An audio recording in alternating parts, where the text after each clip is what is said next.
Bonjour à tous et bienvenue. Dans cette vidéo, nous allons essayer de comprendre les scripts NPM. Donc on va utiliser le même code que dans les dernières vidéos. Et on a remarqué que la chose que nous avions constamment à faire dans les dernières vidéos était de redémarrer le serveur Node à chaque fois. Pour le moment, ce n'est pas trop long à faire. Mais il est en fait possible de définir les scripts dans un projet Node.js qui peuvent nous aider à automatiser des tâches comme celle-ci.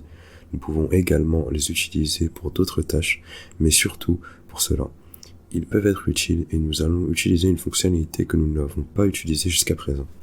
Nous devons utiliser NPM. NPM signifie Node Package Manager et il est installé avec Node.js, donc vous n'avez rien à faire, vous l'avez déjà installé.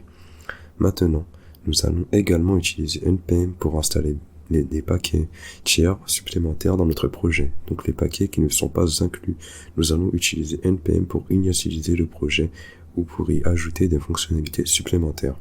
Dans un terminal dans ce projet, vous pouvez exécuter npm init. Cela ne supprimera pas votre code, mais va ajouter un fichier node module.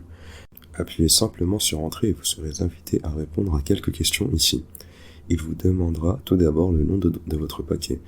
Maintenant, vous pouvez aussi choisir le nom que vous voulez.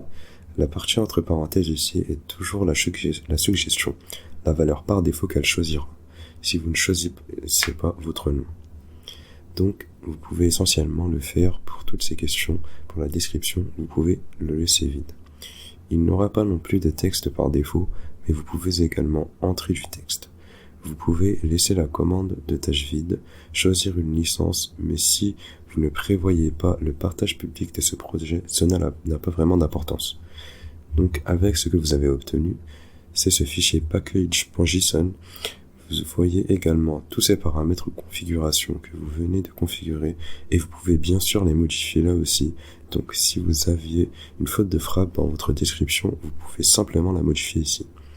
Maintenant, cela utilise le format JSON qui est un type spécial de format de données qui ressemble essentiellement à des objets JavaScript et qui est basé sur ça. Il y a une chose très importante à comprendre, cependant, les clés sont toujours placées entre guillemets doubles et les valeurs aussi, à l'exception des nombres ou des tableaux ou des booléens qui correspondent à vrai ou faux.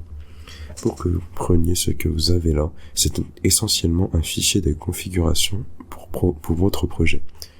Avec ce fichier de configuration, vous verrez que nous avons là une section de script qui est un script par défaut qui ne fera rien pour l'instant. Vous pouvez ajouter vos propres scripts ici. Pour cela, ajoutons une virgule après ce script de test et ajoutons un nouveau nom de script qui doit être mis entre guillemets double et là, nommons-le start.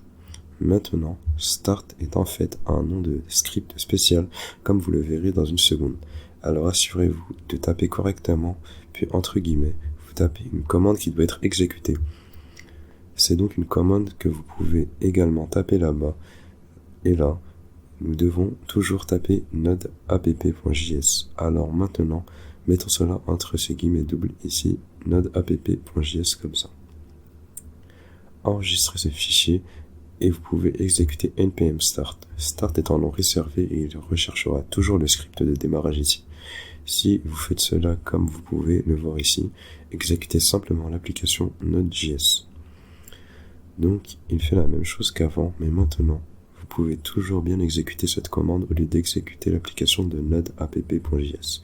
C'est une bonne pratique car si vous partagez ce projet, il est assez courant que les gens aient juste à lancer npm start et qu'il n'ait pas à deviner lequel de vos fichiers JavaScript est le fichier d'entrée.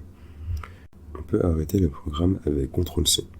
Vous pouvez aussi ajouter plus de scripts, également sans utiliser de nom spécial. Vous pouvez en effet choisir le nom de votre choix. Assurez-vous de toujours mettre le nom entre guillemets double et qu'il ne contienne aucun espace. Ainsi par exemple, nous pourrions avoir un serveur de démarrage. Maintenant, cela peut également exécuter l'application de Node.js. Donc, il fera exactement la même chose que ce script, et donc c'est bien sûr redondant, mais je vais vous montrer quelque chose.